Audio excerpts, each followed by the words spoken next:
Assalamualaikum warahmatullahi wabarakatuh. Nama saya Sultan Alfi Ramadan. Kali ini saya ingin perkenalkan program studi manajemen Universitas Muhammadiyah Riau atau UMRI. Hari ini saya ingin menjelaskan program studi manajemen di Universitas Muhammadiyah Riau. Mengapa begitu banyak yang memilih mengejar gelar dalam manajemen? Dan bagaimana Universitas Muhammadiyah Riau membedakan dirinya dalam menawarkan pendidikan manajemen yang berkualitas? Program studi manajemen di Universitas Muhammadiyah Riau menawarkan lebih dari sekedar gelar. Ini adalah langkah awal menuju karir yang sukses dalam berbagai industri. Mengapa begitu? Karena Muhammadiyah Riau mempersiapkan mahasiswa dengan keterampilan kunci yang diperlukan untuk menjadi pemimpin yang efektif dalam mengelola sumber daya manusia, keuangan, dan operasional perusahaan. Di sini, UMRI tidak hanya menyediakan kursus-kursus teoritis, tetapi juga kesempatan praktis untuk belajar dari pengalaman nyata, dengan bantuan dosen yang berpengalaman dan kurikulum yang relevan. Mahasiswa diberikan alat yang mereka butuhkan untuk berhasil dalam dunia manajemen yang kompetitif.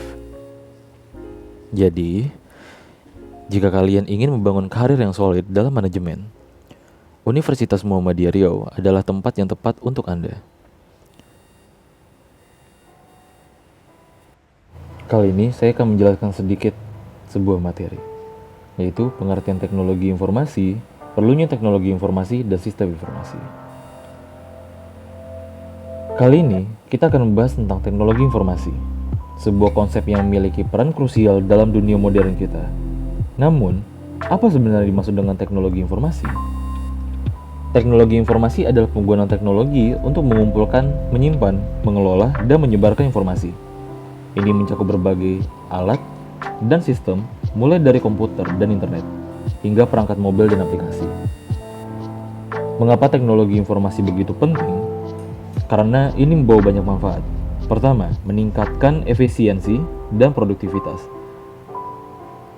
Dengan bantuan teknologi, tugas yang dulunya memakan waktu dapat diselesaikan dengan cepat dan efisien.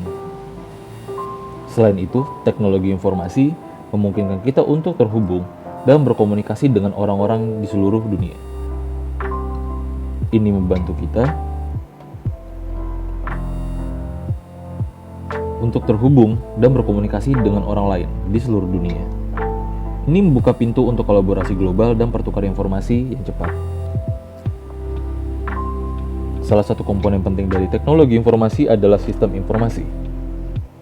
Ini adalah kerangka kerja yang terdiri dari perangkat lunak, hardware, dan prosedur yang digunakan untuk mengelola informasi dalam sebuah organisasi. Dengan bantuan sistem informasi, organisasi dapat mengumpulkan, menyimpan, mengelola, dan menganalisis data.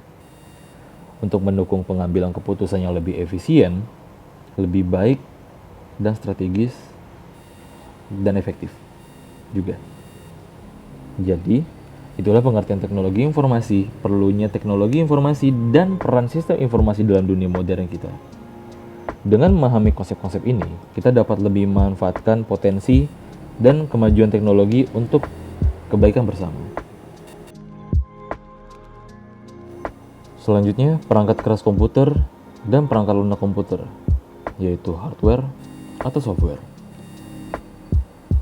Kita akan membahas dua konsep penting dalam dunia komputer, perangkat keras hardware dan perangkat lunak software. Mari kita mulai dengan memahami perbedaan antara keduanya. Perangkat keras komputer, atau yang disebut sebagai hardware, merujuk pada semua komponen fisik dari sebuah komputer. Ini mencakup CPU, atau prosesor, monitor, keyboard, mouse, dan berbagai komponen. Sementara itu, perangkat lunak komputer atau software adalah program-program yang berjalan di atas perangkat keras. Ini termasuk sistem operasi seperti Windows, macOS, atau Linux, serta aplikasi seperti Microsoft Office, Photoshop, dan berbagai program lainnya. Perangkat keras dan perangkat lunak bekerja sama untuk menjalankan komputer. Perangkat keras menyediakan platform fisik untuk menjalankan perangkat lunak. Sementara perangkat lunak mengontrol perangkat keras dan menyediakan antarmuka untuk pengguna. Kedua komponen ini saling tergantung satu sama lain. Tanpa perangkat keras yang tepat, perangkat lunak tidak dapat berjalan. Dan tanpa perangkat lunak yang sesuai, perangkat keras tidak dapat dimaksimalkan dalam penggunaannya. Jadi, perangkat keras komputer dan perangkat lunak komputer, kedua konsep ini merupakan fondasi dari komputasi modern kita. Dan memahaminya akan membantu kita lebih baik dalam memahami teknologi yang kita gunakan setiap hari. Baiklah, saya akan menjelaskan pengambilan keputusan di level manajemen dan sistem penunjang keputusan. Pengambilan keputusan di level manajemen merupakan salah satu aspek kunci dalam menjalankan sebuah organisasi. Namun, apa sebenarnya dimaksud dengan pengambilan keputusan dan bagaimana peranannya di level manajemen?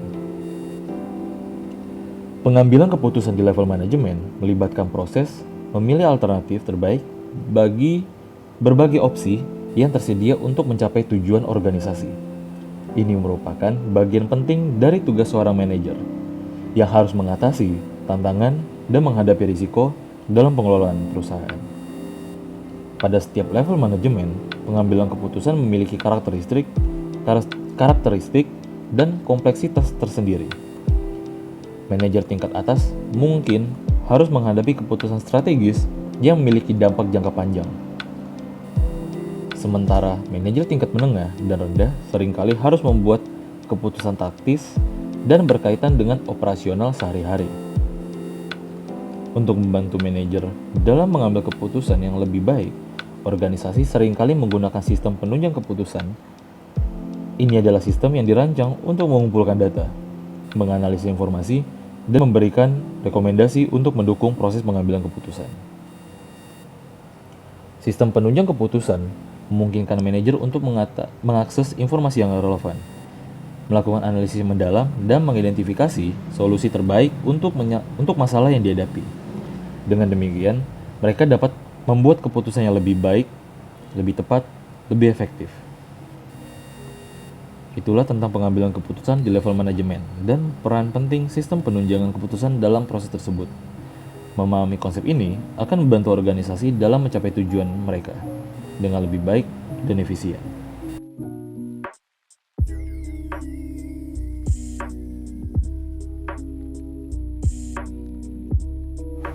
Yang terakhir, pengertian data, informasi, dan pengetahuan. Pengorganisasian data dan informasi.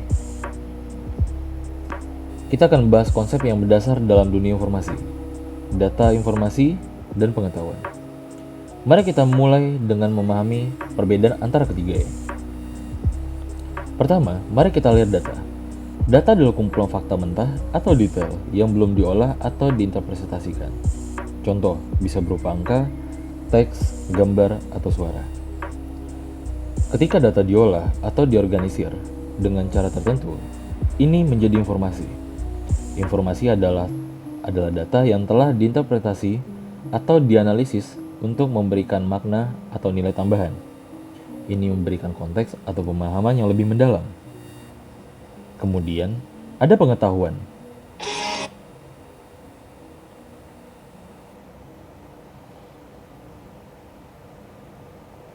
Pengetahuan adalah pemahaman dan interpretasi yang dapat dari informasi. Ini melibatkan keterampilan, pengalaman, dan pemikiran kritis untuk mengaitkan informasi dengan konteks yang lebih luas. Sebagian besar organisasi memiliki banyak data dan informasi yang perlu dikelola untuk membuatnya lebih mudah diakses dan dimanfaatkan oleh organisasi menggunakan proses pengorganisasian data dan informasi.